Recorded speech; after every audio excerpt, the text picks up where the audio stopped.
Dalam satu riwayat mengatakan bahawa beliau telah membunuh ayahnya dalam satu peperangan. Beliau juga mendapat gelaran orang yang dipercayai umat dari Rasulullah sallallahu alaihi wasallam. Mengapa beliau mendapat gelaran seperti itu dan apakah sumbangan beliau di dalam dunia Islam? Mari kita saksikan.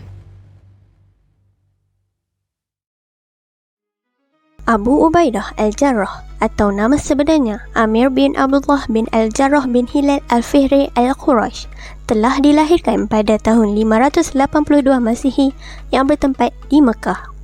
Beliau merupakan anak lelaki kepada Abdullah bin Al-Jarrah.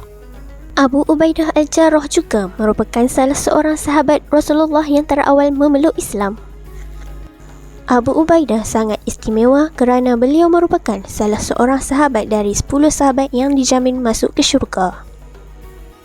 Kisah Abu Ubaidah dan ayahnya telah mendapat perhatian para sejarawan, di mana beliau telah membunuh bapanya ketika Perang Badar disebabkan kekufuran bapanya.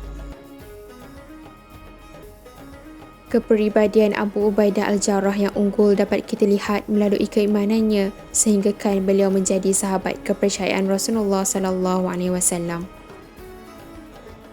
Kehidupan beliau sebagai seorang muslim beliau jalankan dengan penuh keimanan. Beliau merasakan satu masa penindasan selama berada di Mekah. Beliau juga turut merasakan penderitaan yang dialami oleh kaum muslimin pada saat itu. Tetapi keimanan yang sangat besar terhadap Allah dan Rasulnya membuat beliau selalu tegar dalam setiap cubaan dan tetap membela Rasulullah sallallahu alaihi wasallam. Anas bin Malik telah meriwayatkan bahawa Rasulullah sallallahu alaihi wasallam bersabda, "Sesungguhnya setiap umat itu memiliki orang kepercayaan dan orang kepercayaan kita wahai sekalian umat Islam adalah Abu Ubaidah bin Al-Jarrah." Riwayat Bukhari di dalam sahihnya.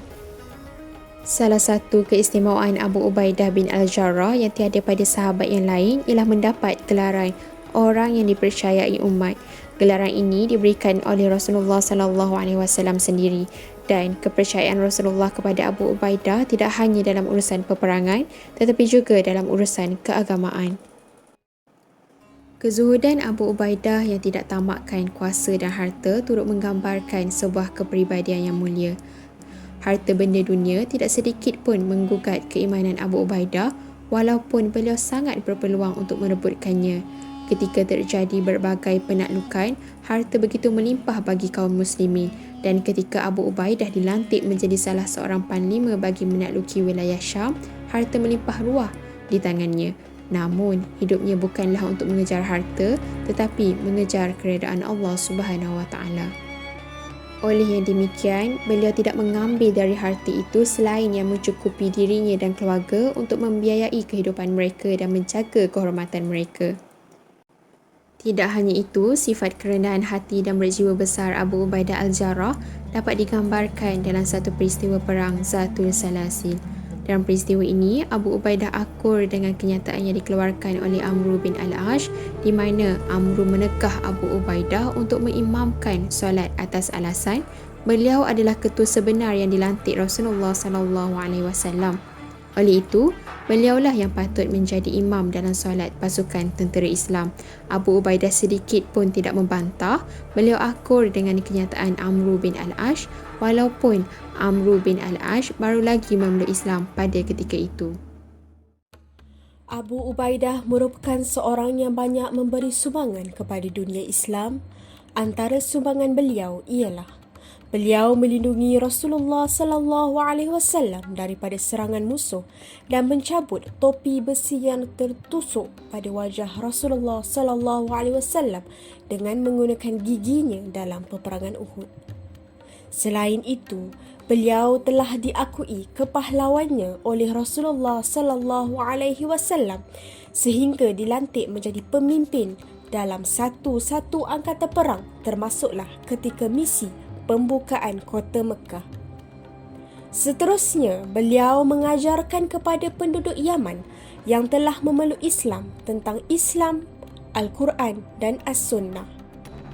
Beliau juga menjadi pengurus harta-harta Baitul Mal dan menjadi salah seorang para penasihat Sayyidina Abu Bakar.